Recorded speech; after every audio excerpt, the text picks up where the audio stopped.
Hello student, how are you? আশা করি তোমরা সকলে ভালো আছো। আমি আল্লাহর অশেষ রহমতে ভালো আছি। আজকে আবার নতুন করে তোমাদের ফিজিক্স সেকেন্ড পার্ট ষষ্ঠ অধ্যায়ের দশম লেকচার নিয়ে তোমাদের সামনে উপস্থিত হয়েছি। আজকে লেকচারে যা থাকছে, আমরা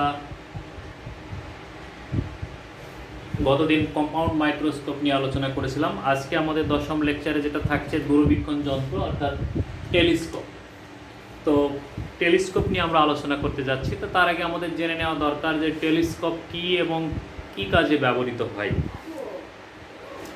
ও telescope is a optical instrument that helps us to see distant materials, that means distant object, that means sun, moon, stars etcetera. তো যে সমস্ত আলোকযন্ত্রগুলো আমাদের অনেক দূরের বস্তু, যেগুলোকে আমরা সাধারণত অসীম দূর বলে থাকি, সেই অসীম দূরের বস্তুগুলো দেখার জন্য আমাদেরকে সহযোগিতা করে, সেই সমস্ত যন্ত্রগুলিকে আমরা সাধারণত টেলিস্কোপ বা দূরবীক্ষণ যন্ত্র বলে থাকি। তো দূরবীক্ষণ যন্ত্রর ক্ষেত্রে আমরা বিবর্ধনের রাশিমালা এখানে নির্ণয় করব। তো বিবর্ধনের রাশিমালা নির্ণয় করতে গেলে আমাদের বস্তু এবং বিম্বের দৈর্ঘ্যের প্রয়োজন হয় বা দূরত্বের প্রয়োজন হয়। তো এক্ষেত্রে যেটা ঘটে যে বস্তু সবসময় অসীম দূরত্বে অবস্থান করে। তো বস্তু যদি অসীম দূরে অবস্থান করে, তাহলে সেই বস্তুর ক্ষেত্রে আমরা বস্তুর দৈর্ঘ্য বা বস্তুর দূরত্ব কোনোটাকেই আমরা হিসাবে আনতে পারি না, কারণ অসীম দৈর্ঘ্য বলতে ইনফিনিটি কোনো সমীকরণে যদি আমরা পুট করি, তাহলে দেখা গেল যে সেই সমীকরণটা ইনডিটারমিনেট হয়ে যায়। তাহলে সেই ক্ষেত্রে আমাদের দূরত্ব বা বস্তুর দৈর্ঘ্য দ্বারা বিবর্ধনের মান হিসাব করা সম্ভব হয় না। এই জন্য টেলিস্কোপের ক্ষেত্রে আমাদের বিবর্ধনের মান হিসাব করতে হয় ভিজুয়াল অ্যাঙ্গেল অর্থাৎ বীক্ষণ কোণ দ্বারা। তো বীক্ষণ কোণের ক্ষেত্রে যেটা ঘটে সেটা হচ্ছে বস্তু যত দূরে থাকে বীক্ষণ কোণের মান তত ছোট হয়। তো এই ছোট কোণটাকে আমরা একটা লেন্সে নিয়ে এসে, এই ছোট কোণ বিশিষ্ট ওই আলোক রশ্মিটাকে আমরা অবজেক্ট লেন্সের উপরে নিয়ে এসে আপতিত করি। সেই আপতিত রশ্মি তখন দ্বিতীয়বার আইপিস দ্বারা প্রতিসরিত হয়ে ফাইনাল একটা বিম্ব গঠন করে, যে বিম্বটা আমরা দেখি এবং একটা বিবর্ধিত প্রতিবিম্ব দেখি। তো এই বিবর্ধন কখনোই বস্তুর কাছাকাছিও হবে না, কারণ আমরা যেটা দেখি সেটা অসীম দূরে অনেক বড় আকৃতির একটা বস্তু, যেটা খালি চোখে আমরা দেখতেই পাই না, তার একটা প্রতিবিম্ব আমরা দেখতে পাই। এবং এই প্রতিবিম্বটা দূরবীক্ষণ যন্ত্রের যেখানে গঠিত হয়, সাধারণত আমাদের সুস্থ চোখের জন্য 25 সেন্টিমিটার দূরে অর্থাৎ মিনিমাম ডিস্টেন্সে গঠিত হয়। তো চলো ছাত্রছাত্রীরা, আমরা আমাদের অভীষ্ট লক্ষ্যের দিকে যাই, টেলিস্কোপ। তো আমি এখানে একটা চিত্র অঙ্কন করেছি, এই একটা চিত্র PQ। এই PQ বস্তুটাকে আমরা মিনিং করছি যে সান, মুন, স্টার এগুলোর মধ্যে কিছু একটা। তাহলে এখান থেকে আলোক রশ্মি এসে, তো এখান থেকে অসীম দূর থেকে যখন আলোক রশ্মি আসে, তখন সেই আলোক রশ্মিগুলো নিজেদের মধ্যে সমান্তরাল হয়, কিন্তু প্রধান অক্ষের সমান্তরাল থাকে না। তো আমরা এখানে একটা অবজেক্ট লেন্স স্থাপন করে রেখেছি। এই অবজেক্ট লেন্সের ফোকাল লেন্থ সাধারণত আইপিসের ফোকাল লেন্থ অপেক্ষা অনেক বড় হয়, কারণ টু কালেক্ট দি ম্যাক্সিমাম রে, এই লেন্সটা যদি অবজেক্ট লেন্স যদি ছোট হয়, তাহলে সেই ক্ষেত্রে ম্যাক্সিমাম রে কালেক্ট করতে পারবে না। কিন্তু যদি এই অবজেক্ট লেন্সের আকৃতিটা একটু বড় হয়, ফোকাল লেন্থটা যদি একটু বড় হয়, তাহলে দেখা যাবে যে অনেক আলোক রশ্মি সে হচ্ছে এর উপরে আপতিত করতে পারছে। তাহলে এই আপতিত আলোক রশ্মিগুলো অবজেক্ট লেন্স দ্বারা প্রতিসরিত হয়ে আমরা দেখছি যে অবজেক্ট লেন্স, যেহেতু অবজেক্ট লেন্স থেকে আলোক রশ্মিগুলো প্রধান অক্ষের সমান্তরালে আসছে, তাহলে এর দ্বারা প্রতিসরিত প্রতিবিম্ব অবজেক্ট লেন্সের ফোকাসে যেয়ে গঠিত হয়। এটা ফোকাস তলে গঠিত হয়। তাহলে ফোকাস তলে P1Q1 একটা প্রতিবিম্ব গঠন করে, P1Q1 প্রতিবিম্ব গঠন করে। তাহলে এই P1Q1 প্রতিবিম্ব থেকে আলোক রশ্মি ই লেন্সের উপর অর্থাৎ আইপিসের উপর আপতিত হয়। তার মানে আইপিসের জন্য P1Q1 একটা লক্ষ্যবস্তু হিসাবে কাজ করে। তাহলে সেই লক্ষ্যবস্তু হিসেবে কাজ করার ফলে এখান থেকে প্রতিসরিত হয়। প্রতিসরণের পর যে রশ্মিগুলো পাওয়া যায়, সেই রশ্মিগুলো হচ্ছে ডাইভার্জিং রে। তাহলে ডাইভার্জিং রে নেভার মিট, এরা কখনোই একসঙ্গে মিলিত হবে না। তার মানে বাস্তব প্রতিবিম্ব তৈরি করা সম্ভব নয়। এইখানে দর্শক থাকে। তাহলে এই দর্শক থেকে যদি আমরা এদিকে যেতে থাকি, তাহলে বাস্তবে কোনো প্রতিবিম্ব আমরা পাবো না। এই জন্য এই রশ্মিগুলি সবগুলোকে যদি আমরা পিছন দিকে বর্ধিত করি তাহলে দেখা গেল এরা P2 বিন্দুতে এসে মিলিত হবে। তাহলে এই P2 বিন্দু হবে আমাদের, এই P2 থেকে আমরা প্রধান অক্ষের উপর লম্ব আঁকি, তাহলে P2 Q2 হবে আমাদের অসীম দূরে অবস্থিত সেই লক্ষ্যবস্তুর একটা প্রতিবিম্ব। এই প্রতিবিম্বটা আমরা পাই অ্যাকচুয়ালি P1 Q1 এর সাপেক্ষে। এই জন্য P2 Q2কে আমরা বলি কি অবাস্তব প্রতিবিম্ব। এবং এই প্রতিবিম্বটা সাধারণত গঠিত হয় অবজেক্ট লেন্সের সাপেক্ষে, আইপিস থেকে আমাদের দৃষ্টি সীমার নিকট বিন্দুতে, অর্থাৎ ডি বিন্দুতে, যার মান 25 সেন্টিমিটার। তাহলে এখানে P1 Q1 যে কোণটা উৎপন্ন করেছে আলফা, এই কোণটায় আমাদের অসীম দূরে অবস্থিত লক্ষ্যবস্তু দ্বারা সৃষ্ট আলফা কোণ যেটা, সেই কোণের বিপ্রতীপ কোণ। তাহলে এইটা হলো লক্ষ্যবস্তু কর্তৃক সৃষ্ট বীক্ষণ কোণ। তাহলে লক্ষ্যবস্তু কর্তৃক সৃষ্ট বীক্ষণ কোণ কত? P1 ও Q1। আর বস্তু কর্তৃক সৃষ্ট বিম্ব কর্তৃক সৃষ্ট বীক্ষণ কোণ P2 EQ। P2 EQ। তাহলে P2 EQ2 মানে হচ্ছে P1 EQ1। তাহলে এই হলো আমাদের দুইটা বীক্ষণ কোণ। তাহলে আলফা হলো আমাদের বস্তু কর্তৃক সৃষ্ট বীক্ষণ কোণ, আর বিটা হলো আমাদের বিম্ব কর্তৃক সৃষ্ট বীক্ষণ কোণ। এই দুই কোণের অনুপাতকে বলা হবে বিবর্ধন। এর আগের লেকচারে কৌণিক বিবর্ধনের রাশিমালা সম্পর্কে আলোচনা করেছি আমি। সেখানে বিটা এবং আলফা রেশিওটা দেখানো হয়েছে যে beta is the visual angle form by the final image and alpha is the visual angle form by the object. তো আমরা এখানে যেটা লিখব বিবর্ধন সমান তাহলে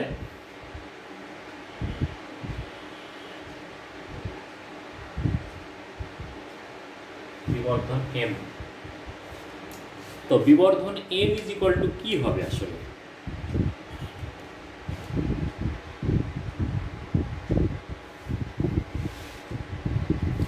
বিবর্ধন m ইজ ইকুয়াল টু, তাহলে আমরা এক বাক্যে লিখব বিবর্ধন m is equal to beta by alpha. তাহলে beta is the visual angle form by the final image and alpha is the visual angle form by distant object. অনেক দূরে অবস্থিত সেই বস্তু কর্তৃক যে কোণ সৃষ্টি হয়েছে সেটা হলো আলফা, আর হলো বিটা। তাহলে চিত্রে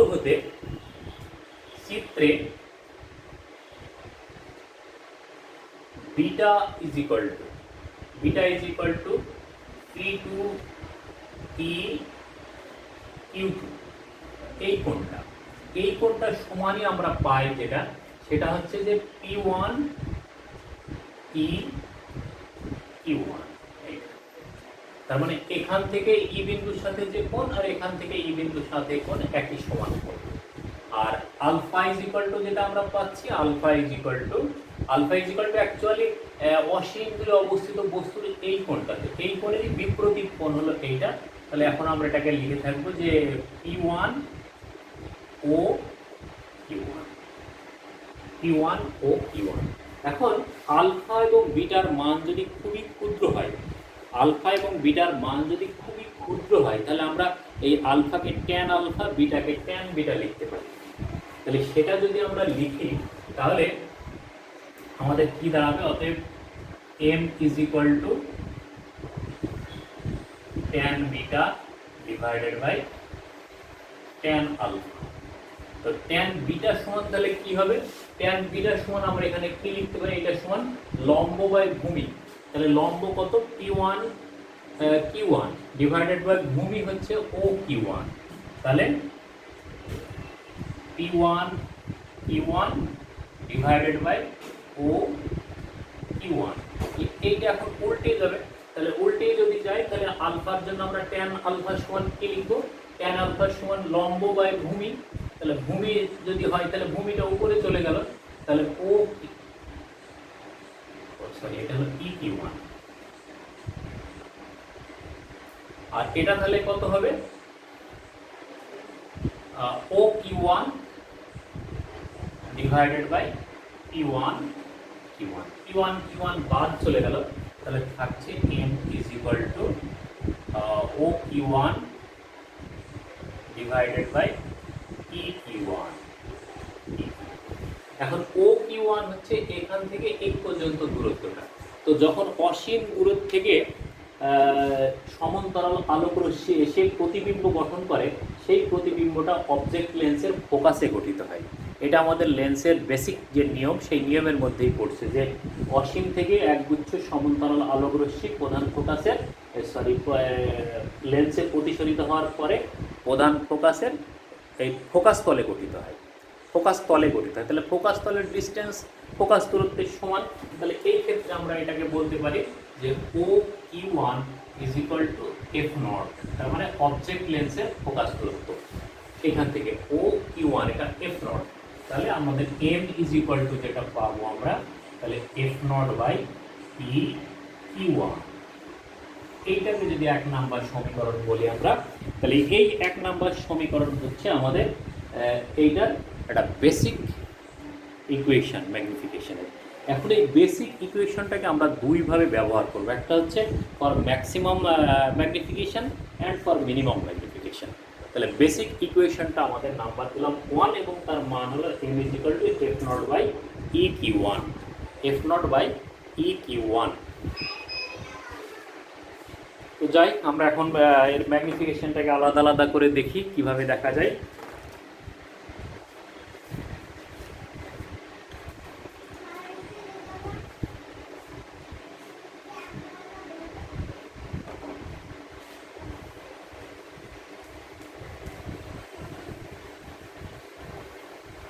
প্রথমে আমরা দেখি কেস 1।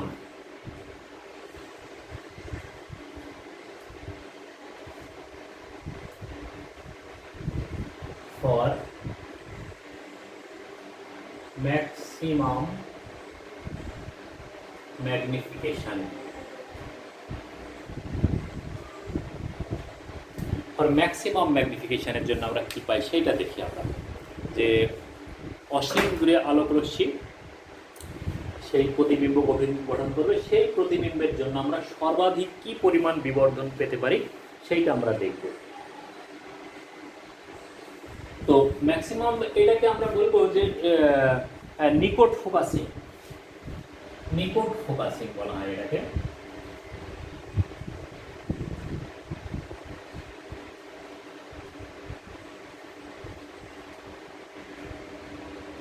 এক্ষেত্রে এই অবজেক্ট লেন্সের যেটা আইপিস থেকে যে বিম্বের দূরত্ব পাবো আমরা, সেই বিম্বের দূরত্ব হচ্ছে চোখের নিকট বিন্দু। তাহলে আমরা এটাকে বলতে পারি যে ভি মান হলো ডি, সিম্বলটা আমরা পরে দেখব।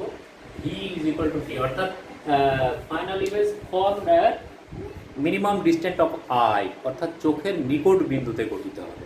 আমরা এখানে যে ম্যাক্সিমাম ম্যাগনিফিকেশনের জন্য যে বিম্ব পাবো, ফাইনাল বিম্ব পাবো, সেই বিম্বটা হচ্ছে চোখের নিকট বিন্দুতে গঠিত হবে। এখন এইটার ক্ষেত্রে যেটা হয় সেটা হচ্ছে যে আমাদের অবজেক্ট লেন্স দ্বারা যে বিম্ব গঠিত হবে, অবজেক্ট লেন্স দ্বারা যে বিম্ব গঠিত হবে, সেই গঠিত বিম্ব অর্থাৎ P1 Q1, এই P1 Q1 অবশ্যই আমাদের আইপিসের ফোকাসের ভিতরে গঠিত হতে হবে। তার মানে আইপিস থেকে বস্তুর যে দূরত্ব অর্থাৎ P1 Q1, এই P1 Q1 এর দূরত্ব অবশ্যই FE এর থেকে ছোট হবে। তাহলে এক্ষেত্রে আমাদের শর্ত যেটা পেতে হবে সেটা হচ্ছে যে UE is less than FE, এইটা হতে হবে। তাহলে এইটা যদি হতে হয় তাহলে কিন্তু আমরা এই প্রতিবিম্বটা পাবো, যেটা আমরা ওই লেকচার 8-এ দেখেছিলাম যে ষষ্ঠ চিত্র যেটা ছিল আমাদের, যে উত্তল লেন্সের ফোকাসের ভিতরে যদি আমরা লক্ষ্যবস্তু স্থাপন করি তাহলে অবাস্তব সোজা বস্তুর তুলনায় বড় প্রতিবিম্বের সৃষ্টি হয়। সেই ঘটনাটা এখানে ঘটাতে হবে, তাহলে আমাদের হচ্ছে নিকট ফোকাসিং হবে সেটা, এবং সেটার ম্যাক্সিমাম ম্যাগনিফিকেশন পাওয়া যাবে। তাহলে এক্ষেত্রে কি হবে,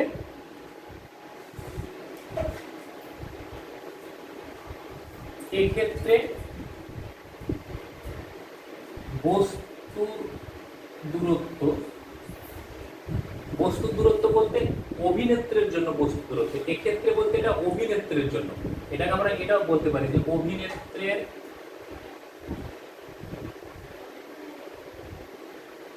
জন্য। তার মানে এই ক্ষেত্রে অভিনেত্রীর জন্য বস্তুর দূরত্ব ইউই সমান হবে ই কিউ ওয়ান, এবং এই ই কিউ ওয়ানের মান অবশ্যই এফ এর ভিতরে হতে হবে। এই জন্য আমরা বলেছি যে u is less than F E. আর ফোকাস দূরত্ব থাকছে, ফোকাস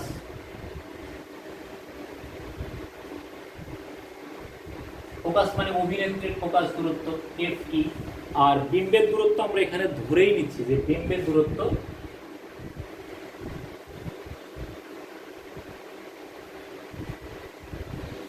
এই ভিই এইটা সমান মাইনাস ডি।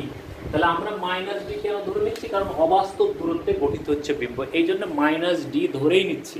এখন মাইনাস ডি ধরে নিয়েই যদি আমরা সমীকরণ তৈরি করি, তাহলে সেই সমীকরণে আমাদের ওই যে ডি এর মান যে 25 সেন্টিমিটার বসাবো, সেইটাকে আর আমাদের -25 বসাবার দরকার নেই। তাহলে এখন আমরা যেটা জানি সেটা হলো 1/UE plus 1/VE is equal two 1/FE। এখন আমাদের বিবর্ধনের রাশিমালা কি ছিল? F0/EQ1। 1 নম্বর সমীকরণে ছিল আমাদের F0/EQ1। সেই F0/EQ1 এর মান এখন আমরা তৈরি করতে চাই। এখন EQ1 মানে আমরা ধরেছি আমরা কত ইউই, তাহলে ইউই কে এইদিকে রেখে এটাকে বামে নিয়ে চলে যায়, তাহলে বা 1/QE is equal to 1/FE minus 1/VE। তো ভি এর মান বসিয়েছি আমরা ডি, তাহলে এটাকে যদি আমরা লসাগু করি তাহলে কত হবে? 1/FE minus plus 1/ডি। ভি এর মান আমরা মাইনাস ডি বসিয়ে নিলাম, তাহলে সেই ক্ষেত্রে আমরা কত পাবো? D plus FE divided by df। তাহলে 1/UE সমান 1/EQ লিখতে পারি, 1/EQ1। কিন্তু আমাদের ম্যাগনিফিকেশনের রাশিমালায় আছে হলো F0/Q। তাহলে আমরা এটা F0 দিয়ে গুণ করে দিই, F0/EQ1, তাহলে এটা সমান আমরা পাবো হচ্ছে F0।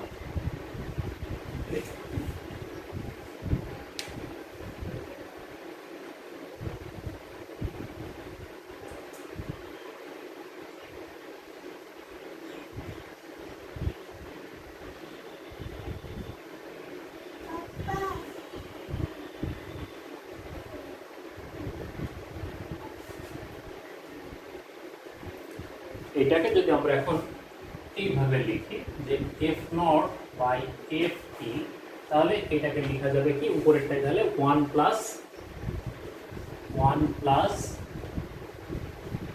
F0/FE, এটা সমান লেখা যাবে কি? 1 প্লাস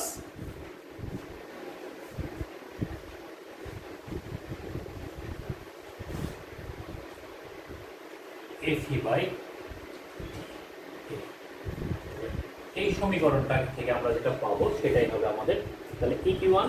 অতএব 1 নম্বর সমীকরণ থেকে 1 নম্বর থেকে m is equal to F0/FE 1 plus FE/, এটাকে যদি আমরা 2 নাম্বার বলি, এই 2 নাম্বার সমীকরণটা হবে আমাদের ম্যাক্সিমাম ম্যাগনিফিকেশনের মান। টেলিস্কোপের নিকট ফোকাসিং এর জন্য, অর্থাৎ বিম্ব যদি চোখের নিকট বিন্দুতে গঠিত হয়, তাহলে তখন আমাদের জন্য যে বিবর্ধনের মানটা পাওয়া যাবে, সেই বিবর্ধনের রাশিমালা হচ্ছে F0/FE 1 plus FE/D। এইটা হলো আমাদের। এই ফোকাসিংটা যখন তৈরি হয় তখন আমাদের চোখে একটু ক্লেশ সহ আমরা দেখে থাকি, এই জন্য এটাকে স্ট্রেইনড আইও বলে। স্ট্রেইনড আইয়ের ক্ষেত্রে অর্থাৎ চোখের উপর একটা চাপ সৃষ্টি করে আমরা হচ্ছে এই বিম্বটা তৈরি করি। চাপ বলতে কি এরকম হাত দিয়ে চাপ দেওয়া না, অর্থাৎ একটা ক্লেশ তৈরি করে। যেমন আমরা অনেক দূরের এই বস্তুটাকে স্বাভাবিকভাবে দেখছি, কিন্তু এইটাকে যখন কাছে নিয়ে এসে দেখি তখন চোখের লেন্সের ফোকাস দূরত্বের একটা চেঞ্জ নিয়ে আসতে হয়। সেই চেঞ্জ নিয়ে এসে দেখাটাকে বলা হয় স্ট্রেইনড আই। তাহলে এটাকেও আমরা ঘুরিয়ে ফিরিয়ে আমাদের চোখের একটা ক্লেশ তৈরি করে আমরা এটাকে দেখে থাকি, এই জন্য এটাকে বলা হয় স্ট্রেইনড আই। এবং এটাই হলো আমাদের ম্যাক্সিমাম ম্যাগনিফিকেশনের মান, এটাই হলো আমাদের ম্যাক্সিমাম ম্যাগনিফিকেশনের। ঠিক আছে, তাহলে এখন আমরা চলে যাচ্ছি কেস 2-তে। ওকে,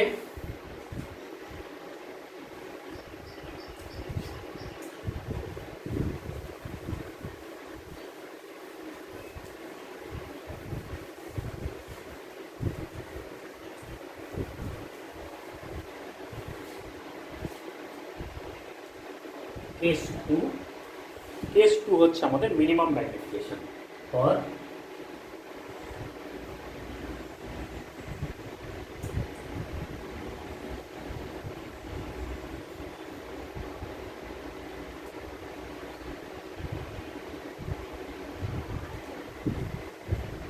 মিনিমাম ম্যাগনিফিকেশন। এইটা হচ্ছে অসীম ফোকাসিং এর জন্য। মিনিমাম ম্যাগনিফিকেশন যখন আমরা পাবো সেটা হচ্ছে অসীম ফোকাসিং এর ক্ষেত্রে। তাহলে অসীম ফোকাসিং, এই অসীম ফোকাসিং এর অর্থ হচ্ছে V is equal to infinity, অর্থাৎ ফাইনাল যে বিম্ব সেই বিম্বটা গঠিত হবে অসীম দূরত্বে। তাহলে ফাইনাল প্রতিবিম্ব যদি অসীম দূরে গঠিত হয় তাহলে সেই ফোকাসিংটাকে বলবো আমরা হচ্ছে অসীম ফোকাসিং, ভি সমান ইনফিনিটি। এবং সেখানে যে বিবর্ধন পাবো সেই বিবর্ধনের মান হচ্ছে আমাদের, আমি একটা রাফ চিত্র যদি আমরা দেখি, এইটা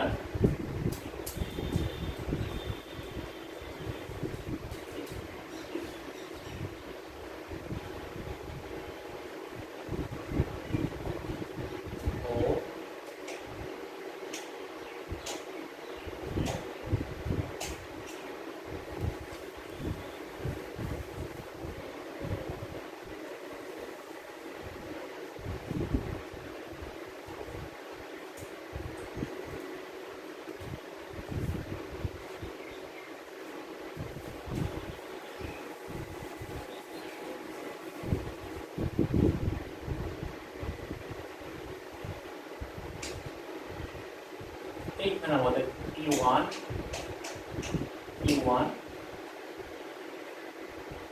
এটা F0, এটা হলো আমাদের P1। তাহলে P1 গঠিত হলো, বলছে এই P1 যেখানে গঠিত হলো সেইটা যদি এমন হয়, এটা E, তাহলে এইটুকু সমান যদি আমাদের FE হয়, অর্থাৎ অবজেক্ট লেন্স দ্বারা যে প্রতিবিম্ব তৈরি হচ্ছে P1 অবজেক্ট লেন্স দ্বারা যে প্রতিবিম্ব তৈরি হয় P1 সেই প্রতিবিম্ব যদি অভিনেত্রীর ফোকাসে গঠিত হয়, তাহলে অভিনেত্রীর ফোকাসে গঠিত হলে তাহলে ফোকাসে কোনো বস্তু স্থাপন করলে তার প্রতিবিম্ব গঠিত হবে কোথায়, অসীমে। অর্থাৎ এইরকম যদি সমান্তরাল আলোক রশ্মি পাওয়া যায় তাহলে এদেরকে পিছন দিকে বর্ধিত করলেও সমান্তরাল, এটা হচ্ছে সমান্তরাল। তাহলে এই সমান্তরাল রশ্মিগুচ্ছ কখনোই এরা মিলিত হয় না, কোথায় মিলিত হয়, অসীমে মিলিত। তাহলে অসীমে মিলিত যদি হয় তাহলে আমাদের ভি সমান ইনফিনিটি। তাহলে এইটা শর্তটা কি, মিনিমাম ম্যাগনিফিকেশনের শর্তটা হচ্ছে যে অবজেক্ট লেন্স দ্বারা যে প্রতিবিম্ব গঠিত হবে, অবজেক্ট লেন্স দ্বারা যে P1 যে প্রতিবিম্বটা গঠিত হবে সেই প্রতিবিম্বটা যদি আমাদের অভিনেত্র অর্থাৎ আই পিসের ফোকাসে গঠিত হয়, যদি ই লেন্সের ফোকাসে গঠিত হয় অর্থাৎ EQ1 সমান F1। এখানে আমরা এটাও বলতে পারি যে তখন EQ1 সমান যদি FE হয়, এইটা যদি হয় তাহলে EQ1 এটা সমান যদি FE হয় তাহলে প্রতিবিম্ব কোথায় গঠিত হবে, অসীমে গঠিত হবে, অর্থাৎ ভি সমান ইনফিনিটি। এই জায়গার ক্ষেত্রে আমাদের তাহলে কি পাবো আমরা ম্যাগনিফিকেশনটা, জাস্ট 1 নম্বর সমীকরণ থেকে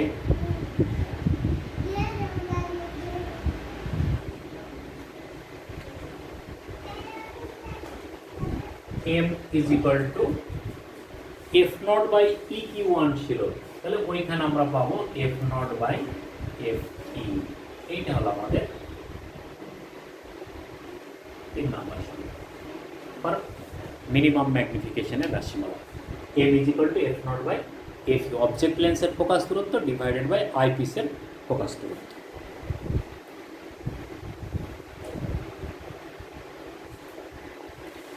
তাহলে ওইখানে এখানে তাহলে একটা জিনিস, এটা মিনিমাম ম্যাগনিফিকেশনের জন্য আমাদের মিনিমাম ম্যাগনিফিকেশনের বেলায় আমাদের যন্ত্রের দৈর্ঘ্য কত হবে?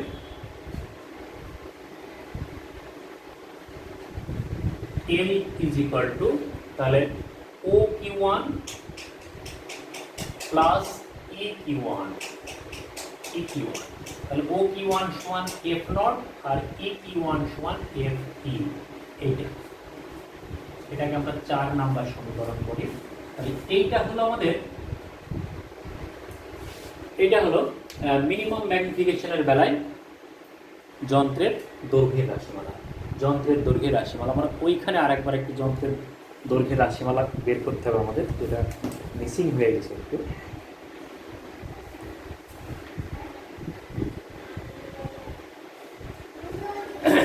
তাহলে কেস 1 এর বেলায়, কেস 1 এর যন্ত্রের দৈর্ঘ্য, এটাও L ইজ ইকুয়াল টু তাহলে কত হবে? O Q one plus E Q one, কিন্তু ওইখানে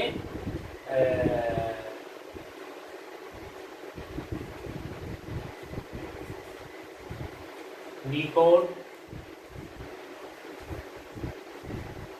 ফোকাসিং এর ক্ষেত্রে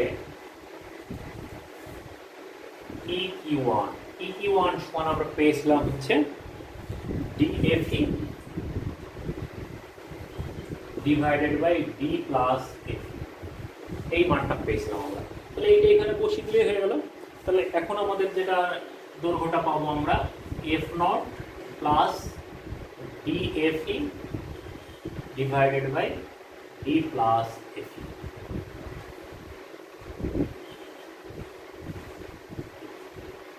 এটা হলো কেস 1 এর ক্ষেত্রে যন্ত্রের দৈর্ঘ্য, অর্থাৎ নিকট ফোকাসিং এর বেলায় নলের দৈর্ঘ্য বা যন্ত্রের দৈর্ঘ্য। এটা 5 নাম্বার সমীকরণে দিই আপাতত। তাহলে 5 নাম্বার সমীকরণ যেটা, এটা অ্যাকচুয়ালি হওয়া উচিত ছিল 3 নাম্বার সমীকরণ। তাহলে এইটা আমাদের হচ্ছে অসীম নিকট ফোকাসিং এর বেলায় নলের দৈর্ঘ্য, এটা হলো অসীম ফোকাসিং এর বেলায় নলের দৈর্ঘ্য।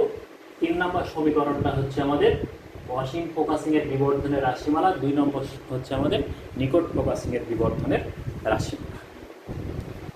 মোটামুটি আমাদের তো অনুবীক্ষণ যন্ত্র আলোচনার জন্য অনুবীক্ষণ যন্ত্রকে 2 ভাগে ভাগ করা হয়েছিল। একটা হচ্ছে প্রতিসারক অনুবীক্ষণ যন্ত্র, আর একটা ছিল হচ্ছে প্রতিফলক অনুবীক্ষণ যন্ত্র।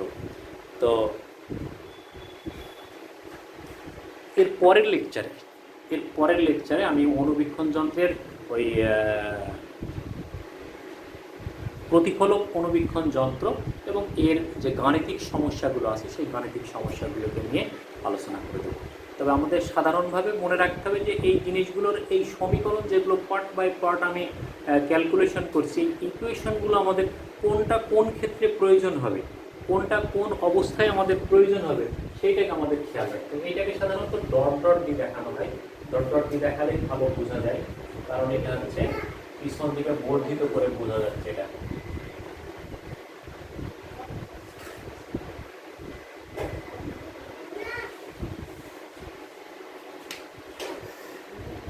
ঠিক আছে, আজকের মতো এখানেই। তোমরা সকলে ভালো থাকো, এইগুলো একটু ফলো করো। যেহেতু এই প্যান্ডামিক সিচুয়েশনে আমাদের শিক্ষক এবং কলেজ এগুলো সবই থেকে আমরা ডিটাচড হয়ে আসি, তো আমার মনে হয় ঘরে বসে এইগুলো তোমরা যদি একটু প্র্যাকটিস করো, একটু দেখো, তাহলে তোমাদের সেই গ্যাপটা পূরণ হবে আমি আশা করি। আর যাদের যে সমস্যাগুলো থাকবে তোমরা আমাকে কমেন্টসে লিখে দিও, এটা কমেন্টসে লিখে দিলে আমি সেখান থেকে তোমাদের সেগুলোর অ্যান্সার করতে সক্ষম হব। তো ঠিক আছে, সকলে ভালো থাকো, সুস্থ থাকো। আবার পরবর্তীতে 11তম লেকচার নিয়ে আমি যখন আসবো তখন সেখানে থাকবে প্রতিফলক দূরবীক্ষণ যন্ত্র এবং প্রতিফলক এবং প্রতিসরক দূরবীক্ষণ যন্ত্রের গাণিতিক সমস্যাগুলো। তো সকলে ভালো থাকো, ততক্ষণ আল্লাহ হাফেজ।